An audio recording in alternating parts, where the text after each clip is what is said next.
пачаць сёння наше свята так урачыста, мы б хацелі сюды запрасіць адразу пастара царквы Благадаць Олега Ивановича Акуленко з вітальным і віншавальным словам. Давайте привитаем. Спасибо.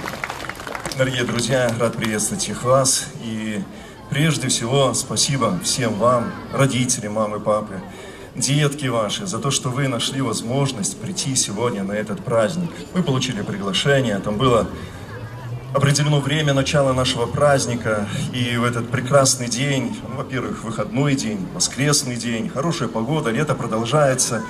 Но у нас праздник сегодня не потому, что солнце ярко светит, не потому, что тепло и летняя погода. Мы назвали это мероприятие, этот праздник, праздником Библии. И сегодня мы хотим особое внимание уделить важности вот этой книги.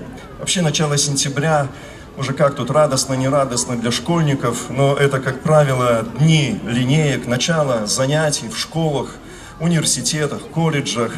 Иногда эти дни называют днями знаний, и по-особому люди определяют это время для того, чтобы подчеркнуть важность образования, знаний. И на самом деле знать нужно учиться. Вы вообще любите, ребята, к вам вопрос, учиться вы любите? Тот, кто впереди, тот особенно любит учиться. Те, кто подальше стоят, я так понял, что не очень. Любите учиться. Есть множество знаний в этом мире, но я хочу сказать, что не все знания ко благу нашему содействуют. Есть добрые знания, есть не очень добрые знания. И когда мы говорим о знаниях, об образовании, мы никак не можем обойти роль книги в жизни каждого человека. Книга обогащает, книга открывает и наставляет. И сегодняшний праздник не просто праздник книги, а праздник Библии. Почему мы хотим подчеркнуть роль книги книг? Это древняя книга, это очень мудрая книга. Мы говорим о том, что Библия – это слово от Бога, которое Он открыт для всех нас. И подобным праздником мы хотим подчеркнуть, что это слово, оно не устарело. Библия не изжила себя, как многие говорят сегодня, что это уже не современная книга, а мы современные люди, нужно что-то другое. Когда мы изучаем законы природы, беда, когда мы не изучаем того, кто дал эти законы. Когда мы изучаем творение, к сожалению, люди мало знают Творца.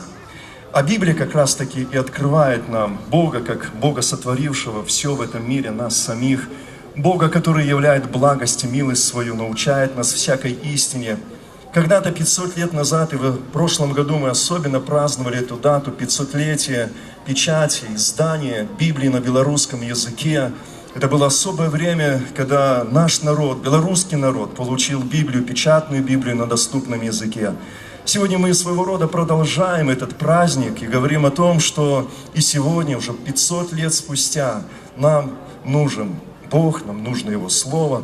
И потому сегодняшний праздник пусть Бог особо благословит. Мы приготовили для вас разные мероприятия, будут участвовать детки наши, музыканты наши, множество островков таких творческих. Вы можете быть участниками в разных конкурсах. Пусть Бог благословит это доброе время, чтобы оно было на самом радостным для вас, на самом деле, приятным для вас. И я хотел бы, пользуясь правом пастора, служителя, помолиться, благословить всех вас. Благословить их участников. Детки будут участвовать здесь в пении своем, чтобы также они не были излишне волнительны, чтобы каждый из вас сегодня услышал что-то важное, ценное для себя. Поэтому давайте мы сосредоточимся на некоторое время в молитве и начнем этот праздник с того, что обратимся к Господу.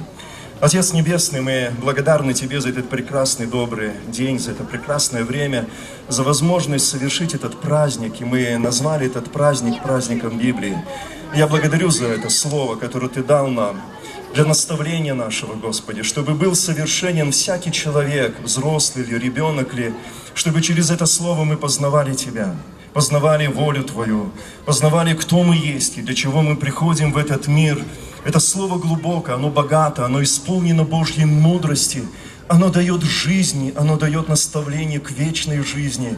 Оно говорит нам об Иисусе Христе, Господе нашем. И сегодня именем Сына Твоего я призываю Твое благословение на всех гостей, на всех участников этого праздника, на ведущих наших, на музыкантов, певцов, всех, кто будет задействован в этом празднике. Пусть ничто не омрачит, пусть ничто не будет каким-то огорчительным для нас. Пусть все, Господи, будет назидательным для нас, чтобы мы радовались сегодня. И мы хотим этого и молимся о том, чтобы наш народ, белорусы, обратились к Слову Твоему, Библии, всем своим сердцем, Господь, и чтобы были наставлены, научены и знали Бога, своего Творца, своего Господа и Спасителя. Все мы доверяем Тебе, а Тебе благодаря мы воздаем всю славу. Великий наш любящий Бог, Отец, Сын и Дух Святой. Аминь. Всех вас обильно Господь да благословит. Дякую, господар Олег. Ну, уже ўсе, напэўна, зразумелі свята, якое мы сёння адзначаем. Якое сёння свята? Давайте я запытваю, якое свята, а вы мне адказваеце. Свята? Давайте еще раз. Свята? Давайте яшчэ раз так вот по максимуму, максимально гучно это скажем. Свята? О, вось гэта добра было зараз. Мы віншуем вас з гэтым святам, а пачнем мы з таго, што Віталь нам нагадае, все-таки да якой жа падзеі прымеркавана сённяшняе наша свята? Ну, добра, я нагадаю, але я ўпэўнены, што кожны, хто тут стаіць, ён ведае, таму што ў мінулым годзе мы святкавалі, і ў гэтым годзе мы працягваем. Олег Іванович уже пра гэта сказаў, што мы святкуем тое, што 501 год таму, роўна 501 год таму надрукаваў хтосьці Біблію па-беларуску. А хто надрукаваў? Вы ўсё ведаеце. Навошта я тут стаю? Вось. Святкаваць. І мы будзем разам святкаваць. Сёння вас чакае шмат прыемных уражанняў, нечаканых сюрпрызаў. А таксама святочны канцэрт, магчымасці наведаць розныя мястэчкі, паўдзельнічаць у цікавых конкурсах і спаборніцтвах, а таксама падарункі. Так, вы уже, напэўна, бачылі, тут розныя такія мястэчкі ёсць, па которых вы можете прагуляцца. Ну, пра гэта будзе пазней. А зараз мы б хацелі прадставіць нашых першых выканаўцаў, выступоўцаў. Вы уже бачыце, тут поўная сцэна дзяцей. Гэта хор царквы Благадаць, дзіцячы хор царквы Благадаць, так? Все правильно? І яны хочуць заспяваць для вас цудоўныя спевы. Таму, калі ласка, падрыхтуйце ваши вушы і атрымлівайце асалоду. Давайте прывітаем іх.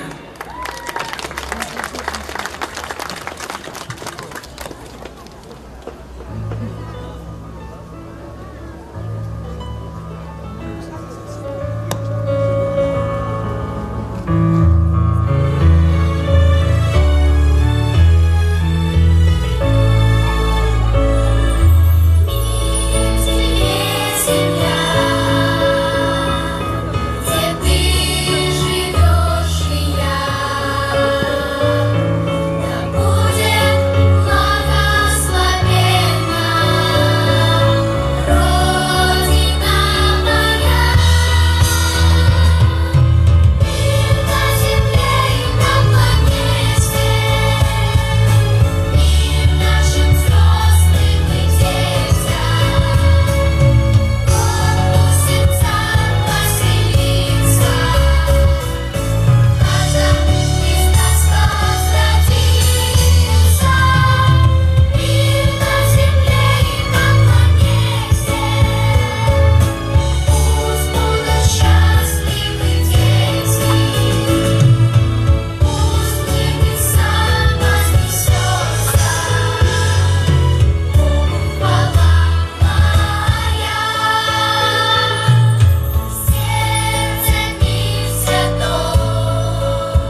Давайте ще гучніше подякуємо за такі Дякую, цудовні Іван. співи.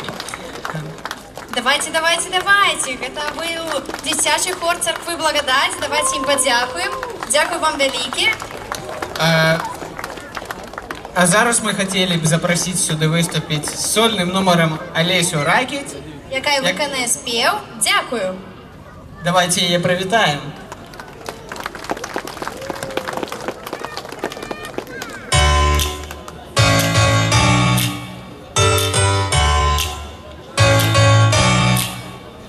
Погляди вокруг себе, ты убачиш дивний світ.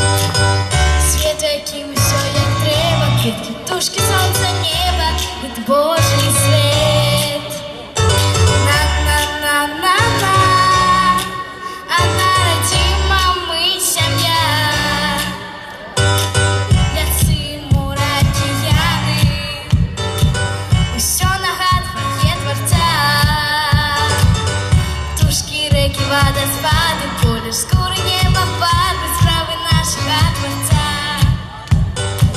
Все за любов, я дякую тобі, дякую за Христа, за со мною, я дякую тобі.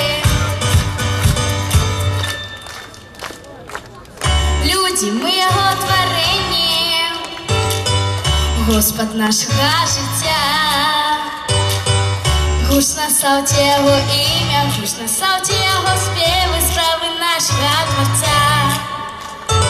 На-на-на-на-на, наповняє серце нам за життя, за любов.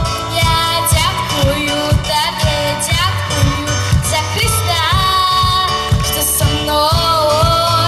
Я дякую тобі, дякую за життя, за любов. Я дякую тобі, дякую за Христа, що со мною. Я дякую тобі за все, дякую за любов. Я дякую тобі, дякую за Христа, що со мною. Я дякую тобі за все, дякую.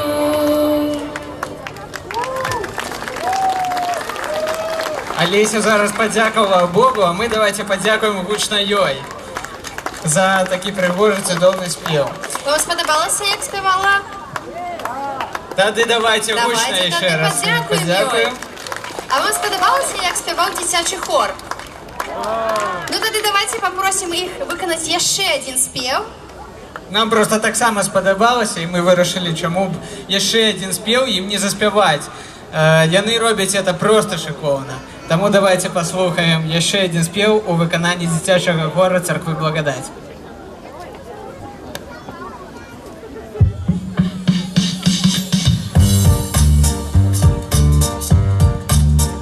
Пролетели каникулы, не привыкли мы. Отдых, летний, солнце, море, лагеря. Мы играли и бегали, забот не ведали. В этом времени свободы хорошо. Жаль, она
Давайте еще больше гучные аплодисменты.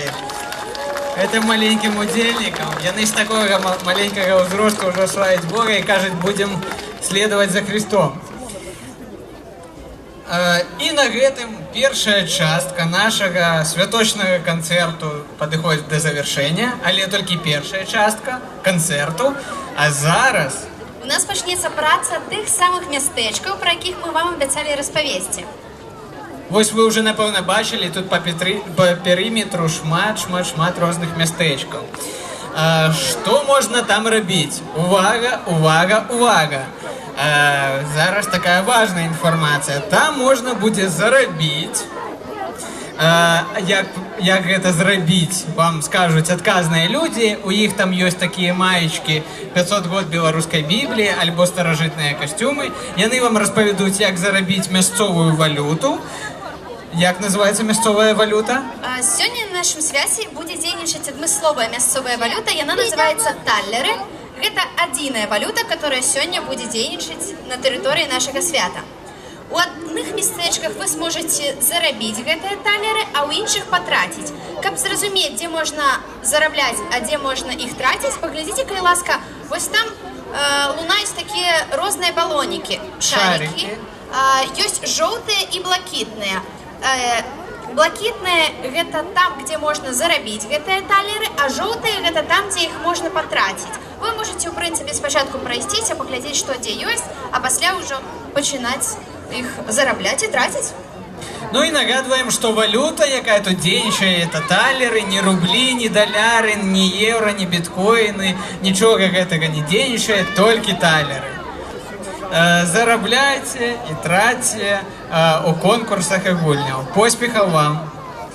А калі загучыць прывітальны танец, мы нагадваем, што вы вяртаецеся сюды да сцэны, і мы працягваем.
Ну як, вы пачулі прывітальны танец?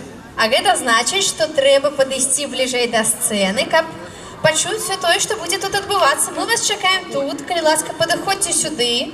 Усе нашыя мястэчкі сканчваюць сваю працу, таму мы запрашаем вас сюды.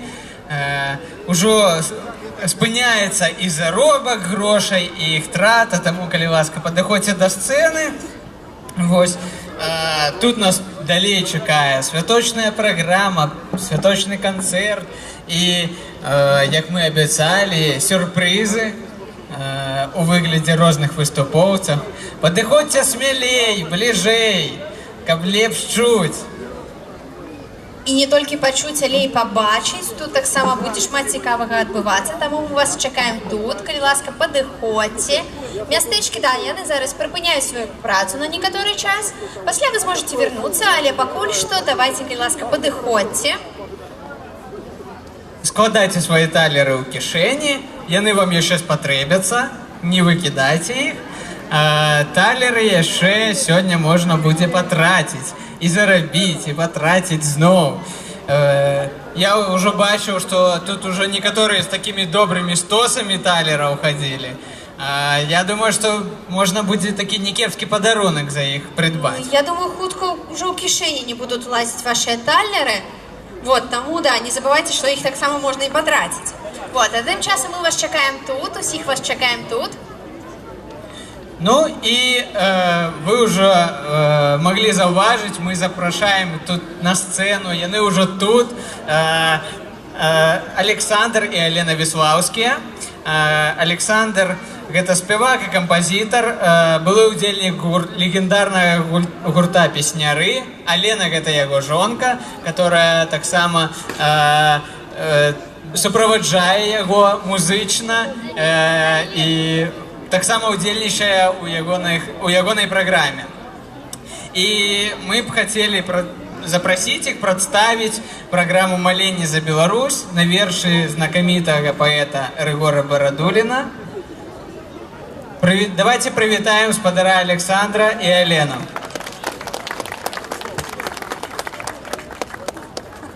Прывітанне ўсім. Есть там уже? Но я буду размаўляць на расійскай мове, каб было зразумела ўсім, бо я ведаю, што не все разумеют белорусскую. Здравствуйте всем, мы благодарим Бога, что нас пригласили поучаствовать и прославить Бога здесь, на этом месте, возле такой известной, знаменитой церкви Благодать. Слава Богу, что мы здесь, и благодарны Богу, благодарны то, что увидели много знакомых людей, наших братьев, сестер, которых давно не видели. Но что мы можем сделать? Мы можем только прославить Бога и показать то, что мы умеем, поделиться теми дарами, которыми нас снабдил Бог. Ну и с праздником Библии. Это серьезная вещь. Уже 501 год, как на белорусской мове наша Библия. Нам приходится ездить по всему миру, и мы рассказываем об этом. Для многих это открытие, что в Белоруссии уже 500 лет народной мове можно читать книгу книг. Но благословений всем, и мы для вас немножко тут поиграем, попоем для Бога, прославим Его святое имя.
Дякую, слава Богу. Ну, конечно, на празднике Библии треба спевать про Библию. Ну и песня про Библию, так и называется Библия.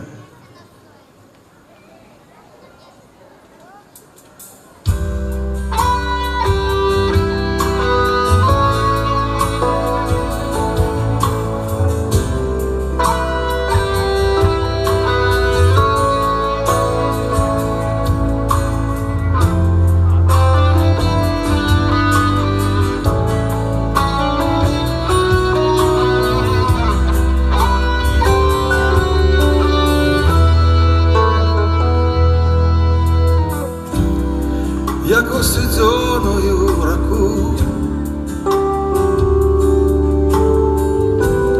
помалу Біблію заходжу, бо віру, що душу злагоджу, і думаю, да дураку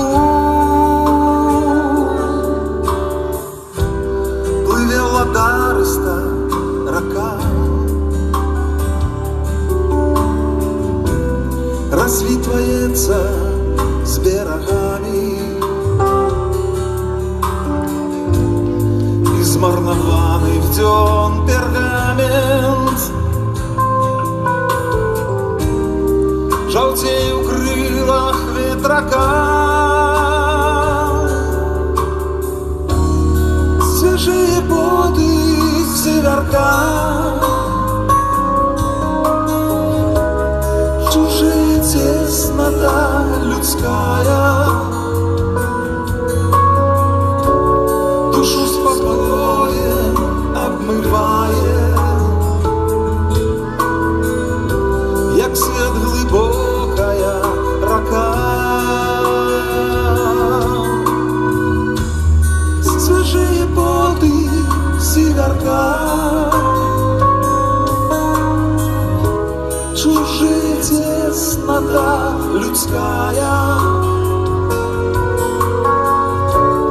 душу спокоем омывает,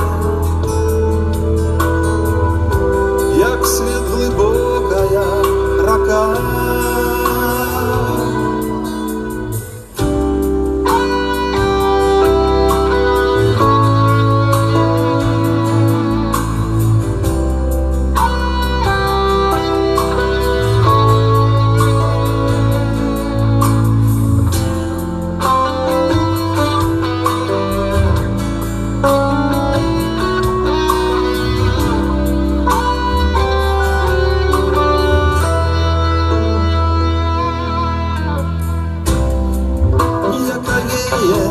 Порохня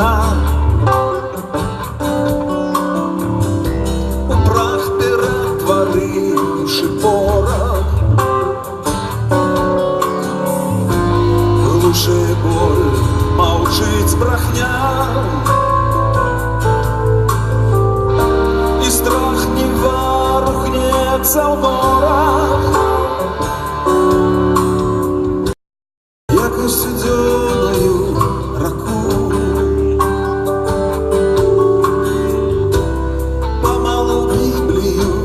Заходжу,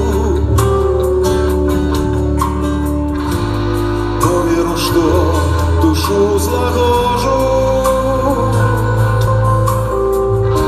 і думаю, да дураку,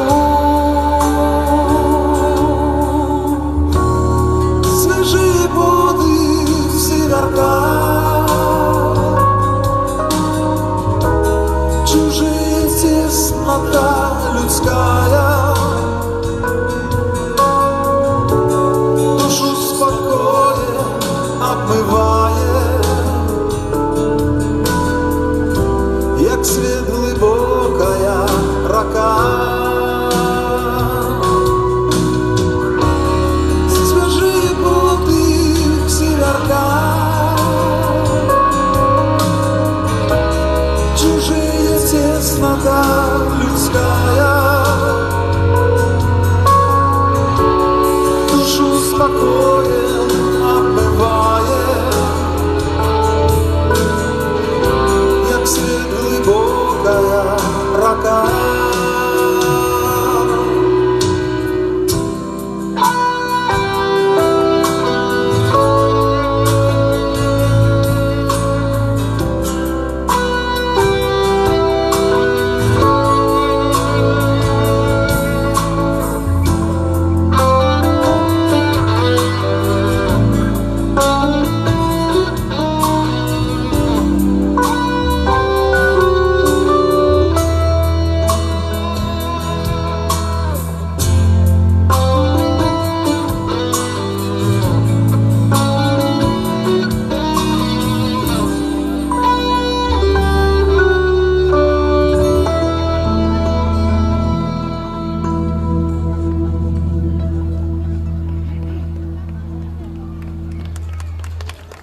Дякую Богу. В притчах в 24 главе 17 стихе говорится: «Не радуйся, когда упадет враг твой, и да не веселится сердце твое, когда он споткнется». Ну, песня также об этом.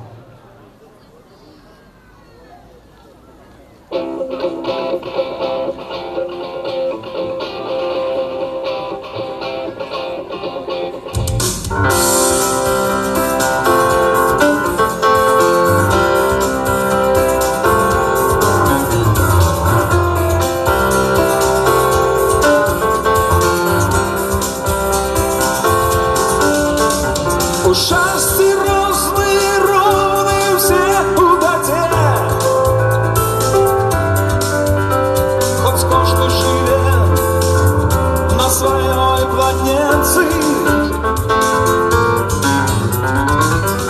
Не радуйся, коли ворог твой упаде, и сердце не весели, и сердце не весели. И сердце не весели, коли он споткнется. И сердце не весели, и сердце не весели, и сердце не весели, коли он споткнется. Век счастья за много короткий, летний сон. Ты хоть однажды повинен сосниться. Кто враг, кто ворог, не разбирая скон. Усе ты роды, усе ты роды, усе ты роды, одно падает с неба.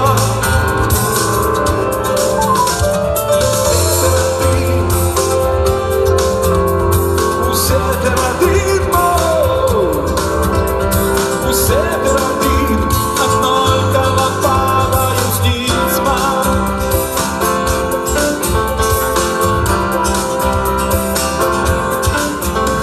Бо нехто лічить з ворогом і тебе, злость за тобой тикує так само. І нече зайде стажок твоей доли скубе, и не стискає пашу, и не стискає пашу, не стискає пашу, безсонная яма.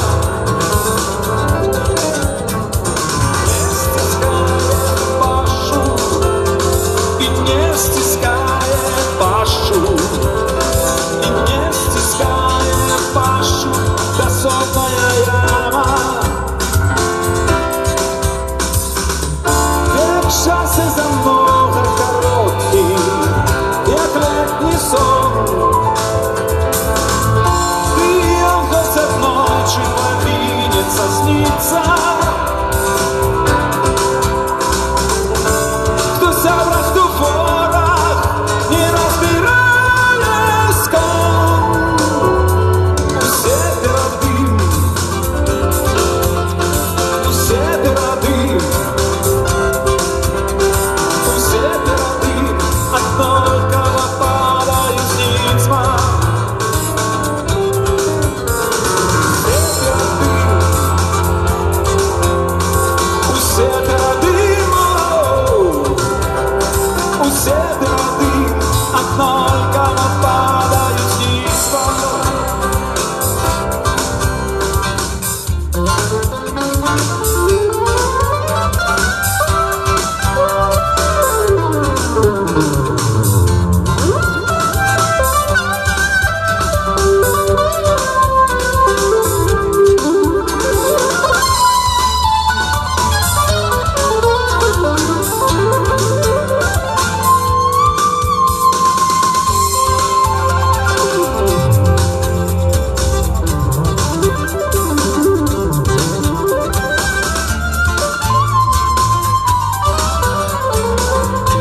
сейчас вот Алену на сцену надо пригласить, хай поиграет трохи на скрипочце.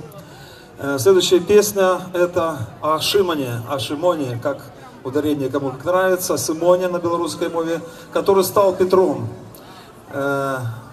Все знают эту историю, все знают. И, конечно же, в альбоме мы не проминули эти стихи, чтобы спеть о апостоле Петре.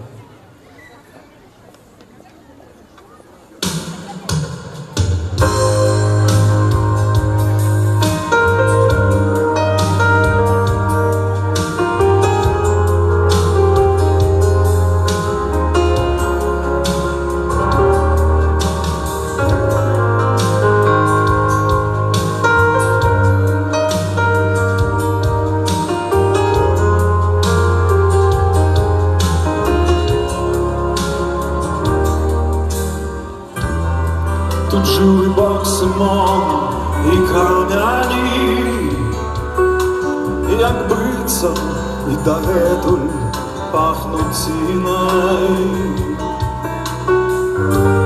Было чакалі сеткі глыбіні, аблокамі навісшы над хацінай.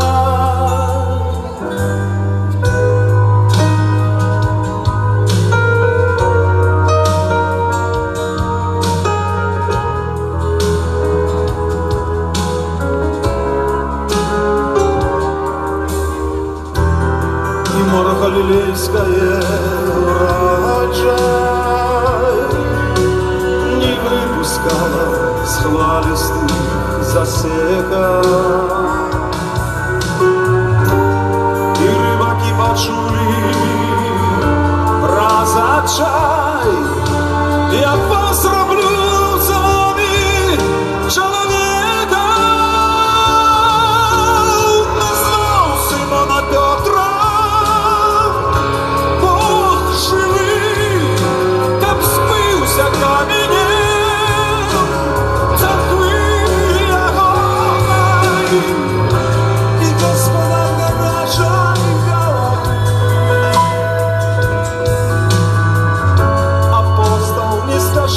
стать иконой.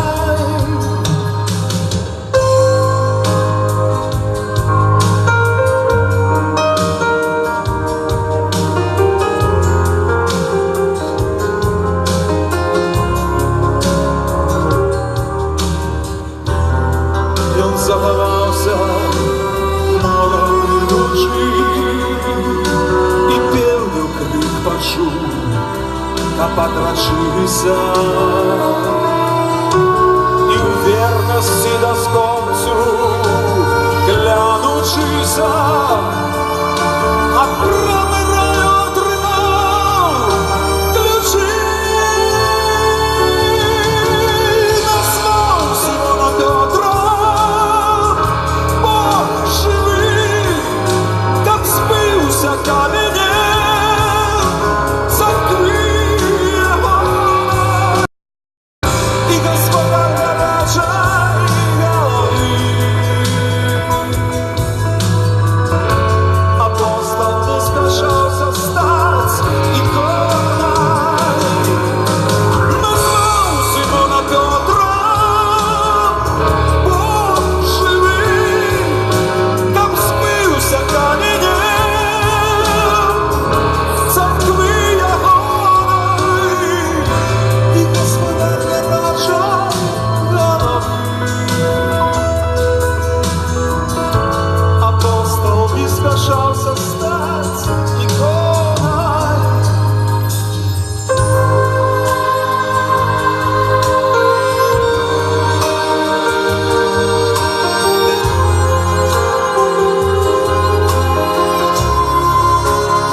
Но вы знаете, что первый шаг, да, к Богу, это шаг покаяния.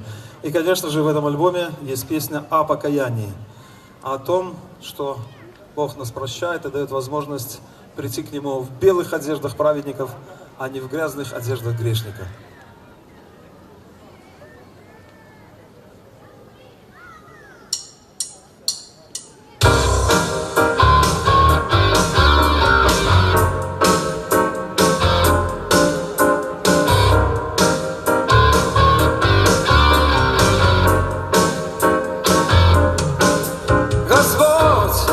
Затриматься дозволь на этой грешной земли.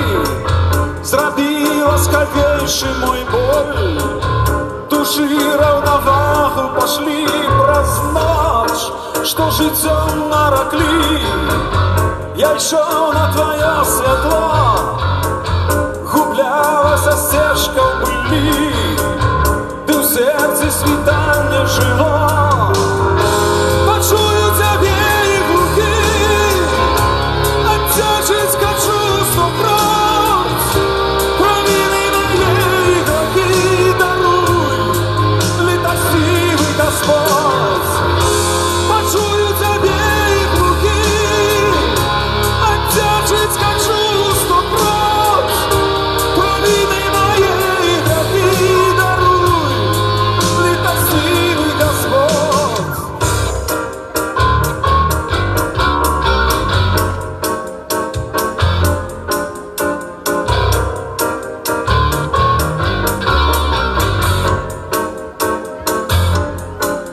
Господь, прогони мой страх, что следом иди за мной. Я с праху земного прах, винюся за мною виной праз ночь, что життем нарекли. Я йшов на твое світло, гублялася стежка в пилі, ти в серці світання жило.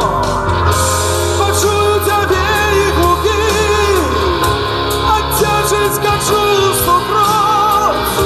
Провины моей грехи даруй, летостивый Господь.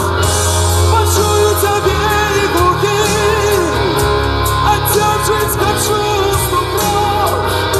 Провины моей грехи даруй, летостивый Господь. Почую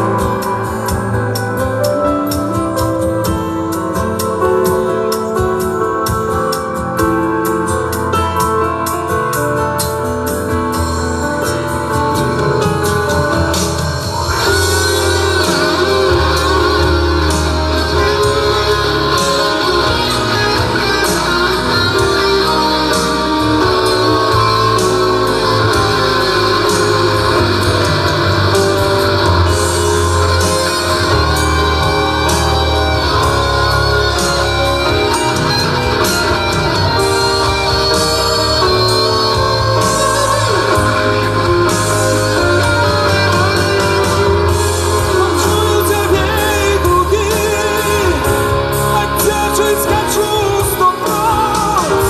Провины моей грехи даруй, летостивый Господь. Почую тебе и глухи, отеческое чувство прочь. Провины моей грехи даруй, летостивый Господь.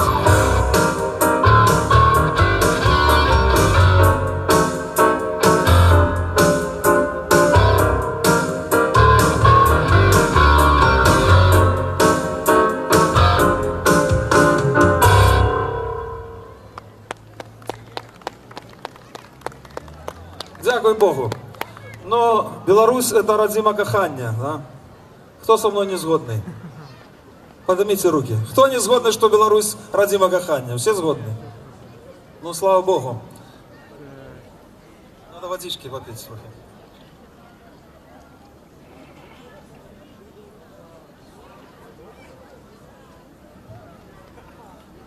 Ну и наступная песня, это так и называется «Радима кохання».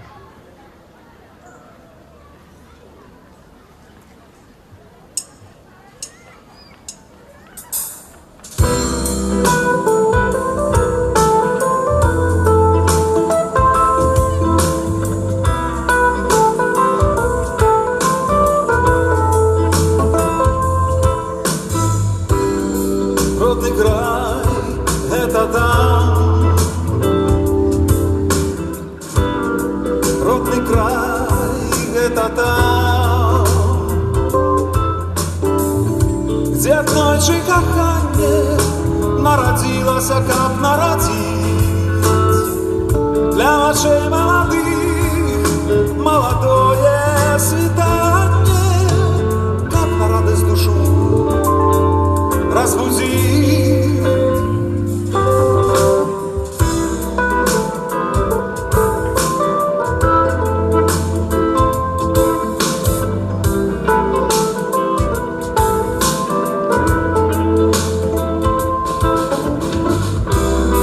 Родный край, это там.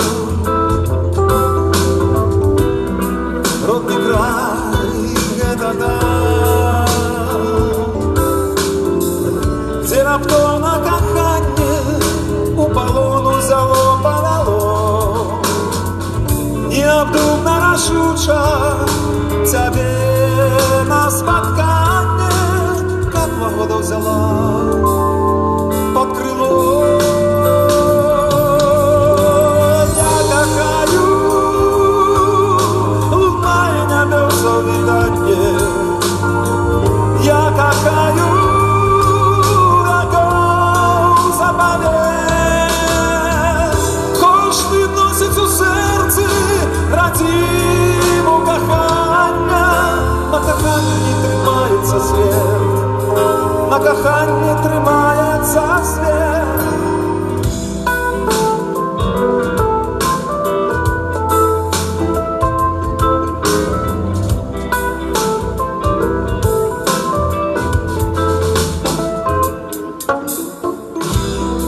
Родный край, это там. Родный край, это там, где хотела кохання молодостью себе повторить. Недаремно спотканню зайдросить розстання.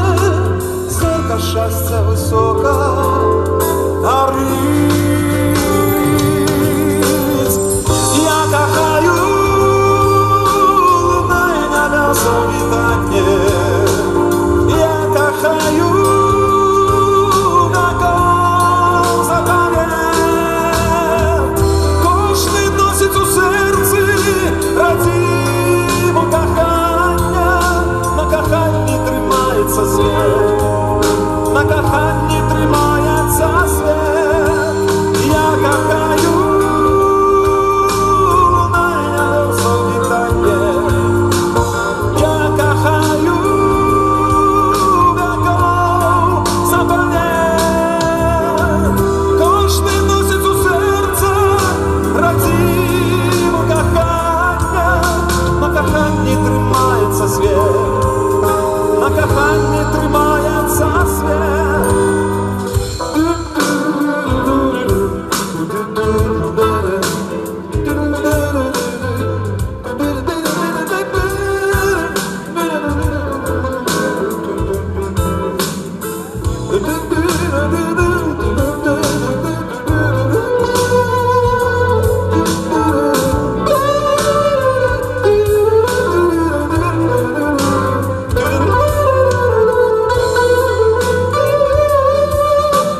Дякую. Ну и на окончании нашего служения, выступления мы исполним песню, в которой говорится, я думаю, тоже будут все согласны. Это пророческая песня, в ней говорится, что Беларусь заслонялась верою, Беларусь утрымается верою, Беларусь отцаляется верою, и Беларусь одродится верою. Амен.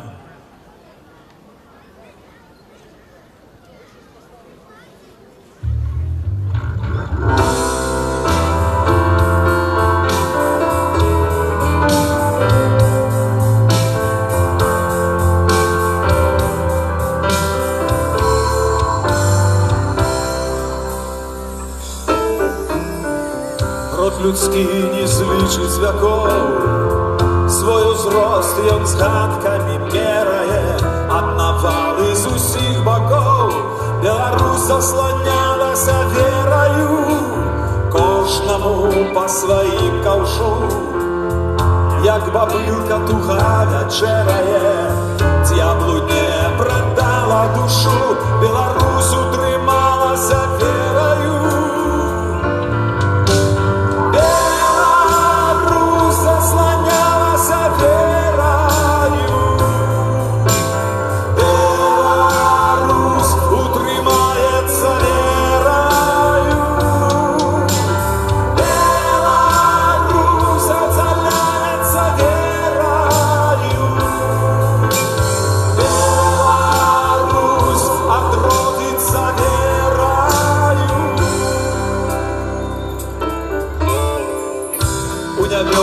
Святла стае, каб адпрэчыць хмурыну шэрую, адмаліўшы грахі свае, Беларусь адродзіцца вераю, кожнаму па сваім каўшу. Як бабылка туга вячэрае, д'яблу не прадала душу. Беларусь утрымалася вераю.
Амен. Дякую за то, что хватило терпения выслушать. Будьте благословенны. С Богом! Дякую вам вялікі. Давайте падзякуем яшчэ раз Александру і Алене. Гэта была праграма «Маленне за Беларусь» на словы Рыгора Барадуліна. Дякую вам вялікі. А зараз у вас зноў будзе магчымасць прадэманстраваць свае інтэлектуальныя здольнасці на наших мястэчках, такія як Бібліяведа, Мудрасць Саламона, Пазлавічы. Таму вы можете прайсці далей і таксама зарабіць нашыя талеры. Яшчэ можна далучыцца да супольнага перапісвання Бібліі. Гэтыя рукапісы трапяць у Нацыянальную бібліятэку Беларусі. Таксама талеры можна будзе патраціць на цудоўныя вырабы, пачастункі і многія іншыя штучкі. Сёння у нас тут будзе яшчэ адзін цудоўны выступоўца. Зараз у нас будзе тут нешта вельмі цікавае, таму пакуль тут ёсць вольнае месцы, вы можете прыйсці і заняць іх, каб усё чуць і бачыць. Вот. А зараз мы б хацелі б запрасіць сюда нашага наступнага выступоўцу. Давайте разом прывітаем. Гэта адзін з найлепшых саксафаністаў Беларусі. Вот, тому я думаю, это повинно было вас это так заинтриговать. Это Вот. Владимир Якубович, Давайте привітаем який его. славить Бога своим талентом. Давайте его привітаем. Владимир, скажите, я вас тут бачу уже шмат саксофонов. Я упевнений, это не вся ваша коллекция. Колькі усяго у вас саксофонов? Гэта секрет. Зараз сёння 4 4. людзі побачаць. Ну, я думаю, напевно, у разы 2 больше всіх. У апошні час. Ну, гэта вялікая колекція. Я упевнений, що ви тут, у вас зараз буде сапраўднае такое саксофонное музычное шоу, тому я не буду замінаць. Давайте еще раз привітаем Владимира, и он будет славить Бога своим талентом. Дякуй. Со святом вас. І ведаеце, у нашай мове даже слово праздник гучыць свята. І слово свята кажа тым, хто святой, і немагчыма радоваться без вот, или праздновать без святого. И поэтому мне хочется починать.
Кожен хоче бути багатим, Кожен хоче грошей шмат. Хто валютою, хто рублем заробляє з кожним днем, хто як може, хто як хоче, хто у день, а хто і уночі, хто гандлює, хто краде, аби як і аби де. А шалілі, здається, люди. І докуль же гэта буде? Євро, доляри, навошта? Там яны не мають кошту. Там іржа не докранеться, не згніє, не сапсується. На яго надзельний лёс, сцеражэ яго. Христос, да яго прыйдзі, мой брат, будеш вельмі ты багат, дарма можа зарабіць, абы толькі не згубіць. Не згубіць любоў і веру. Хутка станеш мільянерам. Так прыемна, што аднойчы ў маім жыцці от Христос, ён стаў гэтым багаццем. І зараз прагучыць мелодыя, якая называецца «О счастливый день», когда Христос изменил мое жыццё.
Ведаете, что было спочатку, яйцо или курица?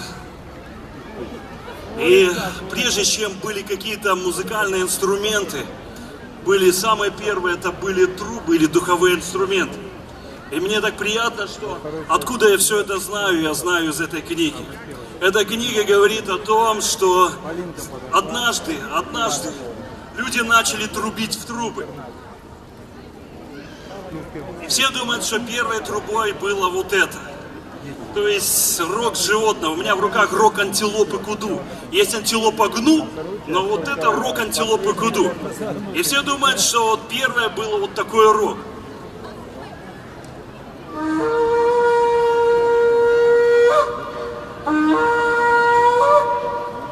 Но на самом деле это не было первым.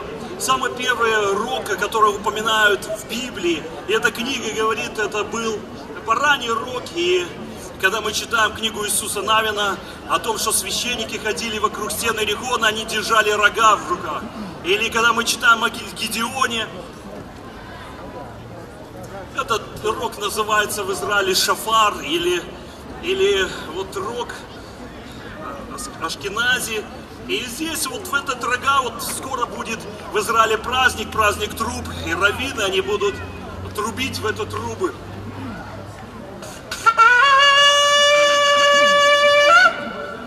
И будет звучать рог животного.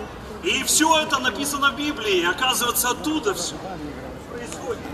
Но когда читаешь эту книгу, ведаете, однойче Франциск Рына, и он сказал такие слова, или написал такие слова с прадмовы до Библии. И он каже, Библия для детей и людей простых – это наука. Для наставников и людей мудрых это здивление. И она як дивосная рака. И такая мелкая, что ягня перасти її може. И такая глубокая, что слон переплыть ее мусить. В этой книзе усей мудрости початок и конец. В этой книзе все леки для души и тела. Тому читаем с постоянством Святое Евангелие, читаючи, наследуем справи нашего Збавця Иисуса Христа. Так с допомогою Ягоної войдем в життя вечное и владарство небесное, приготованное выбранным Божьим. Ведаете, Франциск Рына, вот каже, читайте с постоянством. И одночі я прочитал, оказывается, и про саксофон что-то написано в книге. Кто ведает, з чого зроблений гэты инструмент? Ведает кто-нибудь? И он, не все ведают, и он зроблений з серебра, из сплава серебра. Ось сплав, тампак, серебро, а потім золотым лаком покрыто некоторые.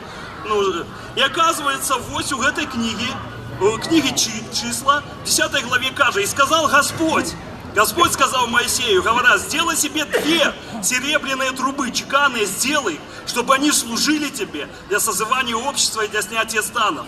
И в конце написано, и в день веселья вашего, и в праздники ваши, и в новомесячие ваши, трубите трубами. Слава Богу! Так что сегодня, оказывается, об этом все можно прочитать в Библии. Оказывается, про серебряные трубы, которые вот есть на сцене, когда-то написано. И Бог сказал Моисею, сделай серебряные трубы. Поэтому сегодня мне радостно. 9 годов працаваў наставником в музычной школе.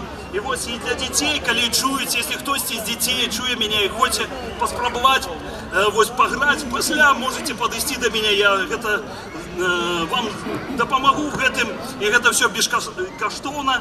И вот первый инструмент, який вот мы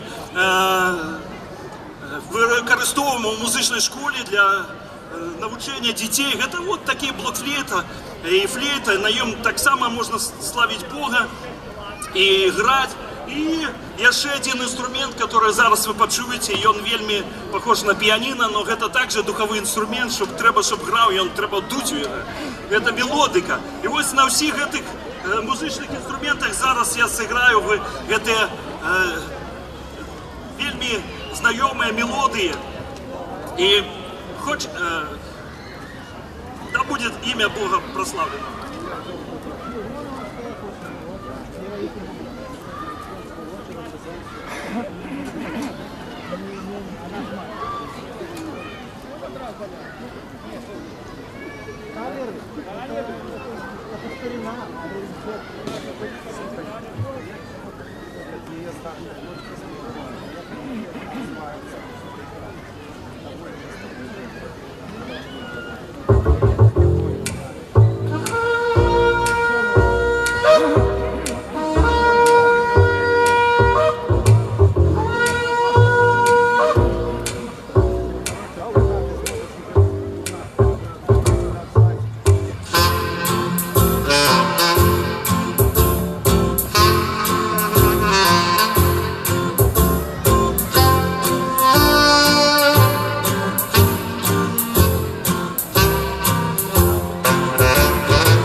святом вас, і я вельми рад, що вам сподобалося. І ведаєте, учора я був на весіллі. І на весіллі, коли ти отримаєш запрошення на весілля, ти розумієш, що треба мати якийсь подарунок.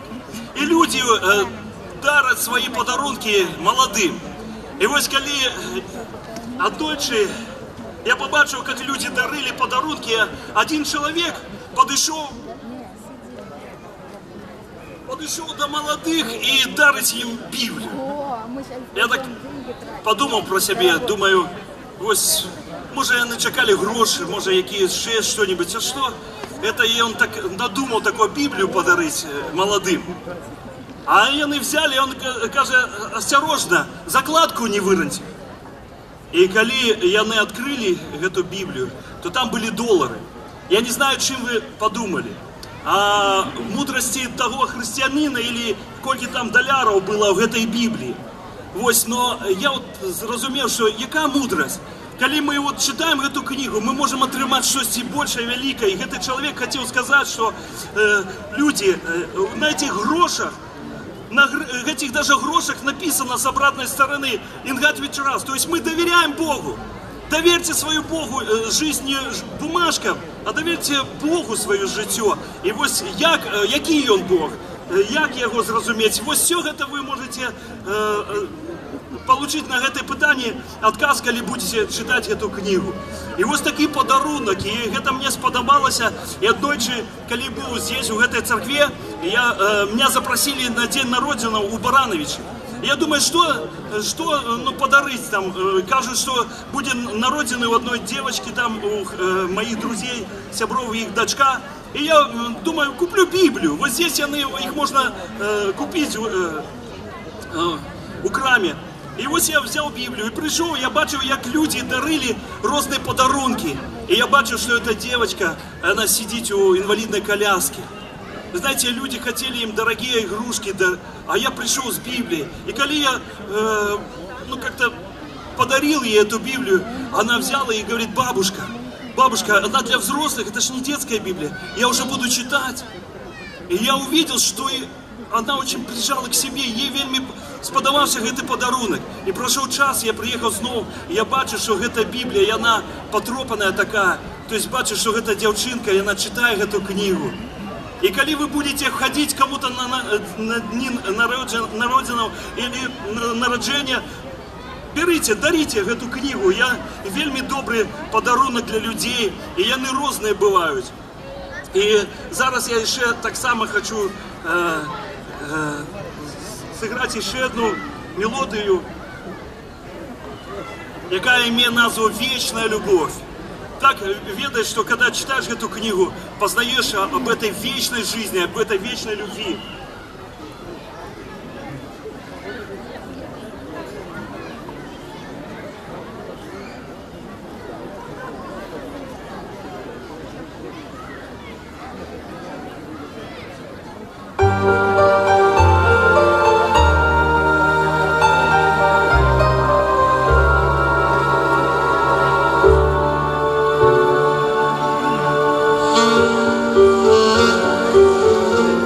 Oh,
Дякую вам, звукорежиссеры.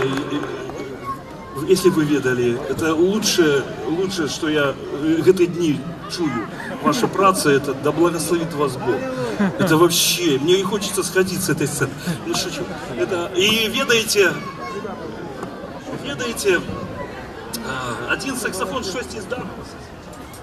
И ведаю так самые такие добрые.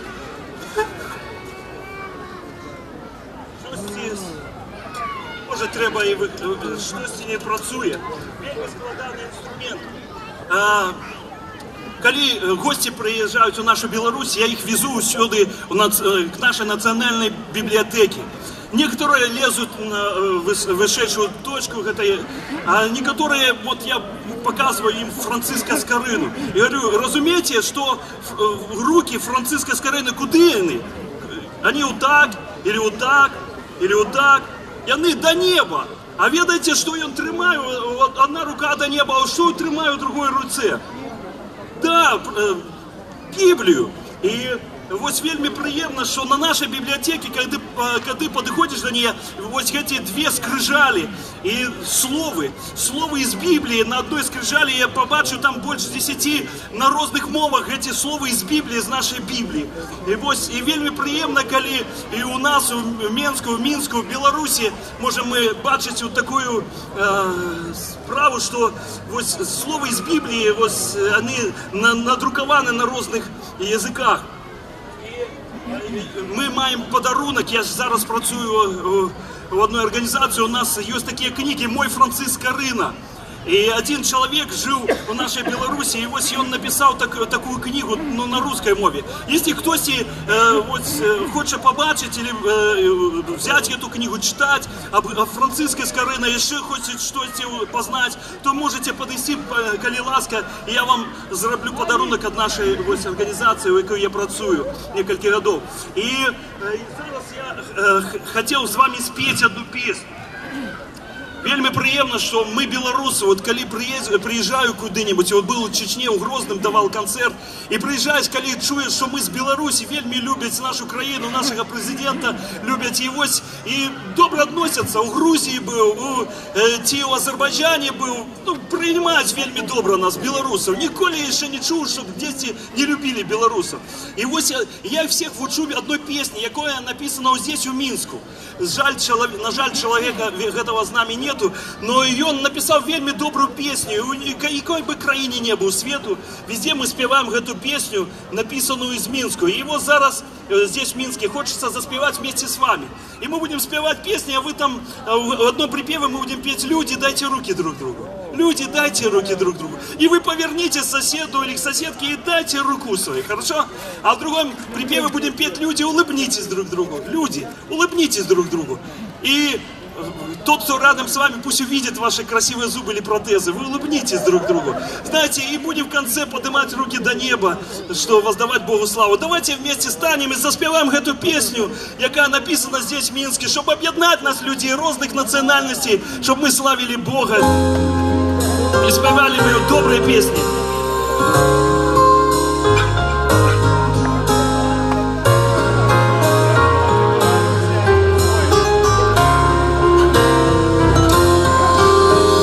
Кружится, как пушинка в космосе Земля, средь бесконечной вселенной, так она мала.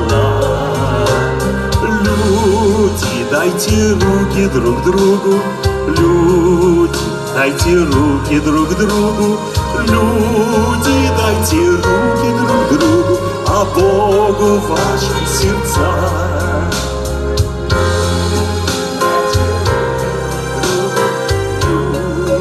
Дайте руки друг другу, люди, дайте руки друг другу, а Богу ваши сердца. Время забыть раздоры, вспомнить о любви, чтоб на земные просторы радость мир сошли. Люди, улыбнитесь друг другу, люди, улыбнитесь друг другу, люди.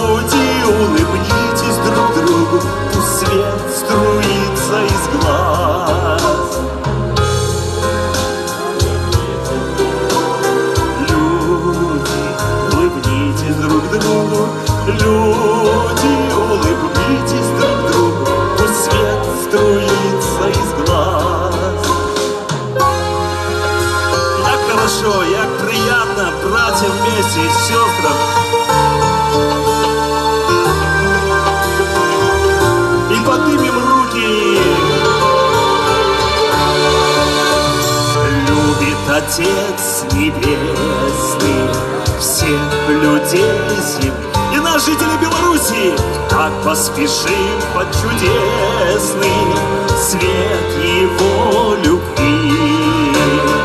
Люди, воздадим Богу славу, люди, воздадим Богу славу, прославим имя Творца. Люди, дайте руки друг другу, люди, улыбнитесь друг другу. Люди, воздадим Богу славу, прославим имя Творца. Аллилуйя! Земля батьков, моя земля, зер блакитних тишиня. Брати й сестры у Христе, дых будем як один усе, з молитвой край нашу знімать, до Бога звать, до праці звать. Давайте часом дорожить, Христу нам треба послужить, а Он поможе, веру я, прочнется.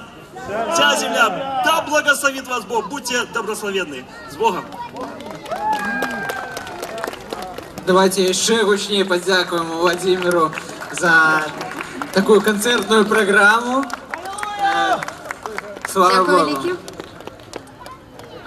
А зараз на гэтыя паўгадзіны працягнуць працу нашыя мястэчкі. І мы звяртаем увагу ўсіх, хто стаіць нават у чэргах, што застаецца ўсяго толькі паўгадзіны. Таму вы паспяшайцеся патраціць свае талеры, магчыма надрукаваць старонку з Бібліі, ці купіць што-небудзь, ці прайсці майстар-класы, ці атрымаць нейкі сувенір, таму што застаецца ўсяго толькі паўгадзіны працы мястэчкаў. Ну і нашыя мястэчкі, яны паціху завяршаюць сваю працу. Вы ўжо, напэўна, шмат позараблялі талераў, шмат патрацілі. Я бачу, тут людзі з такімі цікавымі падарункамі, цацкамі, кніжкамі ходзяць. Значыць, я бачу, плённа папрацавалі людзі ў мястэчках. Зарабілі і патрацілі. Все як трэба і атрымалі свае цудоўныя падарункі. Вот я бачу, тут шмат дзетак стаіць. Як, вам спадабалася гуляць? Да. А хто друкаваў старонку? Ты друкаваў? Вось там бачу. Класна, І вось старонку там, з Бібліі. гляді, вось там. А хто змог прочитать, что там написано? Есть тут такие? Там написаны перший псальм, псальм Давида. Перший псальм, его можно открыть и сверить с тем, который вы бачите у своих Библиях. А кто кидал у Голиафа мячиком? А хто перамог А Голіафа? кто потрапил? Классно. молодчина. Ну, молодчина. Ну, цудовно. А якія цікавыя майстар-класы былі? Што вы там рабілі? Ого, это у тебя шиток такі, да? О, якая прыгажосць. Классно. Ну, я бачу, что провели час цудоўна. І плённа? Так, і я прапаную так і працягваць. Цудоўна праводзіць гэты час. А каб яго правесці цудоўна, мы хотели б запросить сюды на сцену гурт Эдем. Давайте их привітаем.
Нелегко ісці, але ведаю я, ти тримаєш мене, я веру, похиснуться любов не дозволить твоя.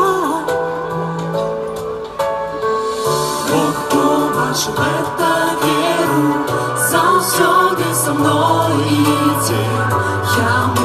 очнівлять віри, у серці моїм живе.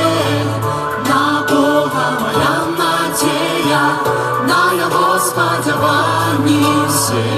Не буду один ніде я, за руку мене веде. Ти мой Господи, крок, кожний велиш мой, маю серце в твоїх долонях. Хай же б'ється отак, ти з піснею небес. Все тобі отдаю, радость, смуток і боль, прагну вічності бить з тобою. Кожний момент життя ти со мною, мой Бог. Побач, это веру, сам всюди за мною йде. Я очнівлять віри, за серце моїм живе. На Бога моя надія, на Його сподівання все. Не буду один ніде я, за руку мене веде.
Когда рушатся основы, зыбко и темно кругом, неизменно Божье Слово и Господь, только Он. Когда путь тернистый труден, и нет сил идти порой, мы с тобою верить будем Богу лишь, Он живой. Живого Бога, Сына Божьего Христа, верим в Духа мы Святого, верим в вечность в небеса, что распят был на Голгофе Иисус, и Он воскрес, что во славе Он вернется и возьмет всех нас к себе, верим мы.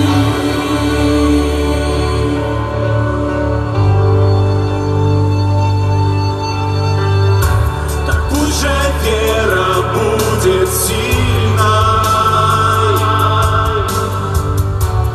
и надежной, словно щит, чтобы искушения и бессилие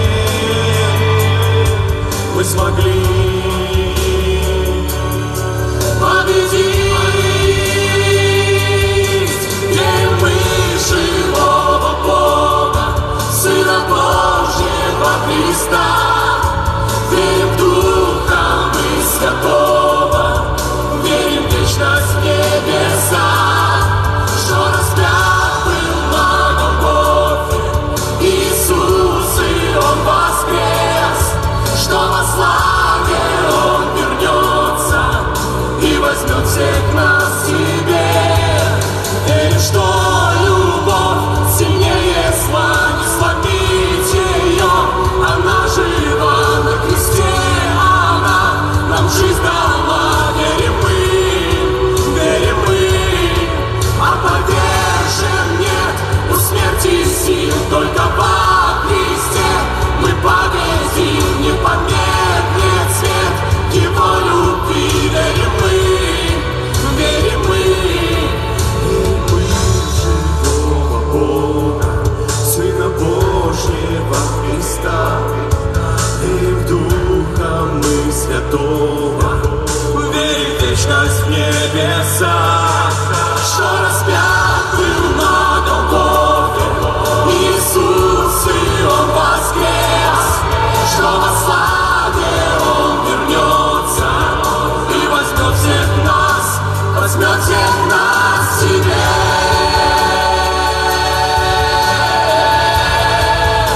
Возьмет всех нас к себе. Верим мы, верим мы.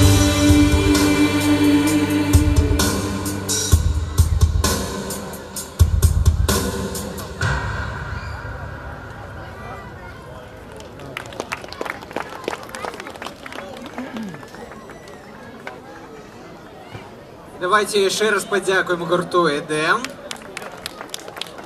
за такі пригожі, файні співи. Дякую велике.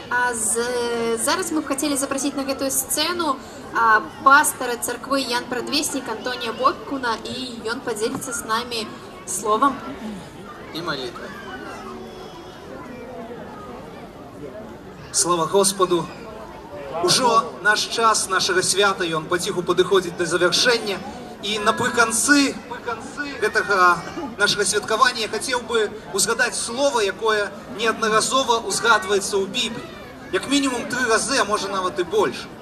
Це слово, яке написане в книзі Другозаконня, яке після ми читаємо у Євангеліях, коли Ісус був спокушаний в пустині, і Він відказував, що не хлібом одним буде жити чоловік, але всяким Словом Божим, яке виходить з вуснов, але всяким Словом, яке виходить з вуснов Божих. І тому саме головне послання этого нашого свята – це справді те, що Слово Боже – це той хліб, яким ми повинні насичатися. І для того, щоб цим хлібом насичатися, треба читати Біблію, треба любити Біблію, треба жити Словом Божим. І тому ми не тільки робили тут різні такі местечки, где можно было больше доведаться про слово. Але так само есть можливість взять Библии, потому что вот тут, каля сцены, можно будет после закінчення взять Библии, новые заповеты. Так само буде у Мінску у конце этого месяца у Национальной библиотеці буде вистава «Беларусі Біблія», присвячена історії Біблії. І так само, ввогуле, то, що ми повинні зробити, це повинні завсёды тримати у руках слово і читати його і жити. І тому зараз я пропоную, давайте ми станемо на наші ноги і помолимося. Помолимося, подякуємо Господу за Його слово, подякуємо Йому за те, що Він дав нам можливість чути Його голос, розуміти те, що Він каже, і сповняти те, що Він загадує нам. Наш Отец Небесный, мы дякуем Тебе. Мы дякуем Тебе за Твое Слово, Библию, за то Слово, яке написано, яке дадено нам. И за то, что мы можем брать Библию в руках, мы можем читать ее. И мы дякуем Тебе за то, что эта книга не недзе далеко от нас. Что не треба шукать, не треба узыходить на небо, не треба уздыматься на высокие горы, не треба спускаться в глубины морские, как здобыть это Слово. Але дастаткова ўзяць гэтую кнігу, адкрыць яе і чытаць яе. І, Господ, мы просім Цябе, Ты дай нам, кожнаму з нас, сапраўды чытаць Біблію, чытаць Слово Божие і жыць гэтым Словом. І нехай, Господ, Табе будзе ўся слава і хвала. І, Господи, мы дзякуем Табе за кожнае слово, якім Ты звяртаешься до нас. Мы дзякуем Табе за тых людзей, дзякуючы якім Біблія стала доступная для нас, якія друкавалі Біблію, якія перапісвалі Біблію, якія распаўсюджвалі Біблію, якія чыталі і прапаведавалі Слово. Табе, Господ, слава, честь і хвала на веки веков. Амен.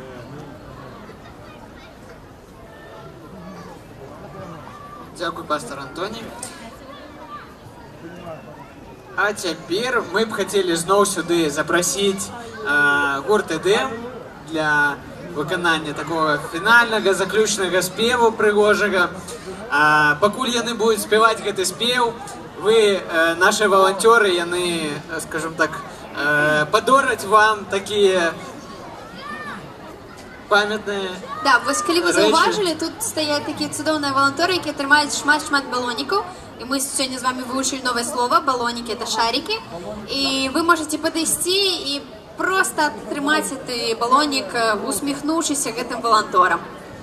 Атрымаць такі добры настрой ад сённяшняга свята. Але потым не спяшайцеся разбегацца. Мы скажам яшчэ пра падарункі. Якое свята без падарункаў? Таму пасля нас чакаюць яшчэ падарункі, таму не разыходзьцеся.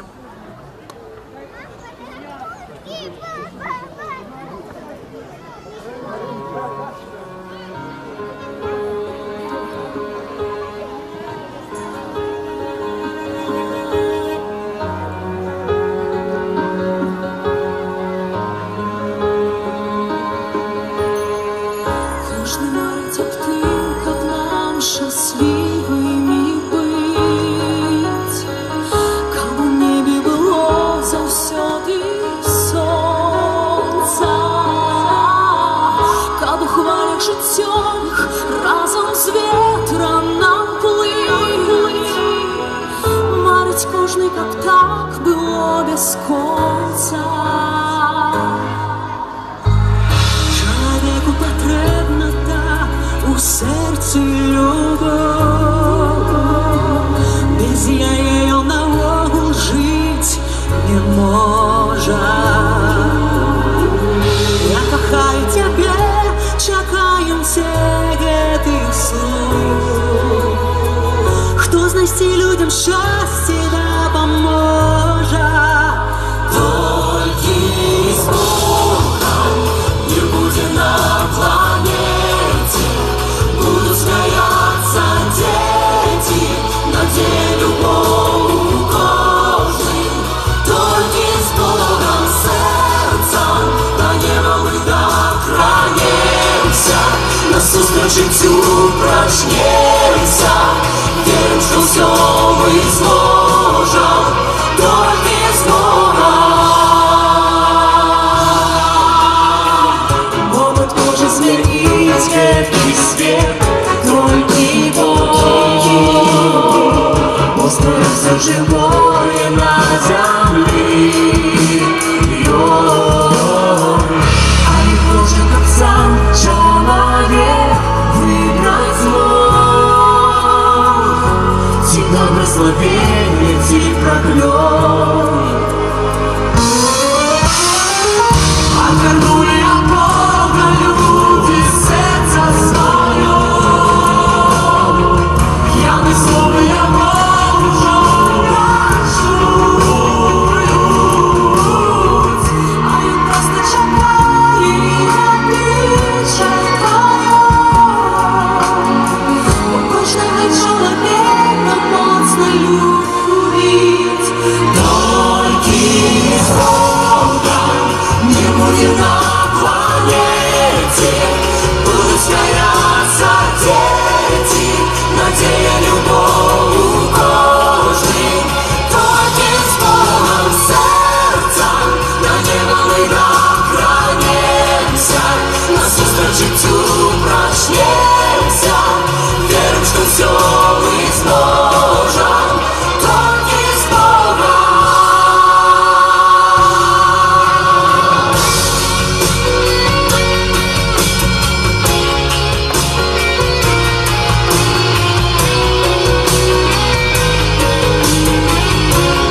надзея любовь кожным, только с Богом сердцем, я не новый хранемся, насустрач життю прочнемся, верим, что все мы сможем, только с Богом.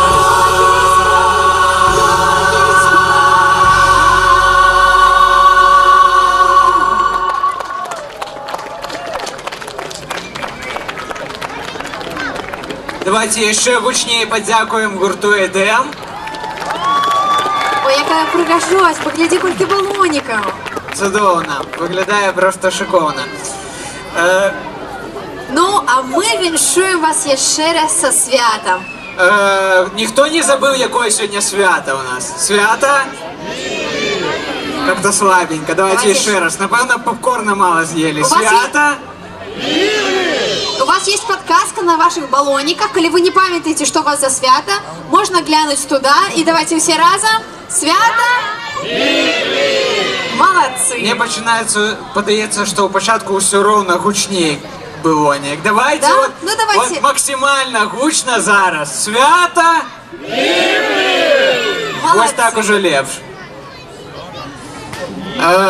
Ну і якое свято без подарунків, як я сказав. Ну, а що найлепш подарить на свято Біблії? Звісно ж, Біблію. Тому ось ви бачите, тут стоїть стол, і він повний подарунків. Коли хтось не має Біблію по-білоруську, як Франциск Карина 500 років тому надрукував Біблію 501, год тому надрукував Біблію по-білоруську, для того, щоб кожен мог мати. Так, і тут на столі є Біблія для кожного. Коли ласка, підходьте, беріть.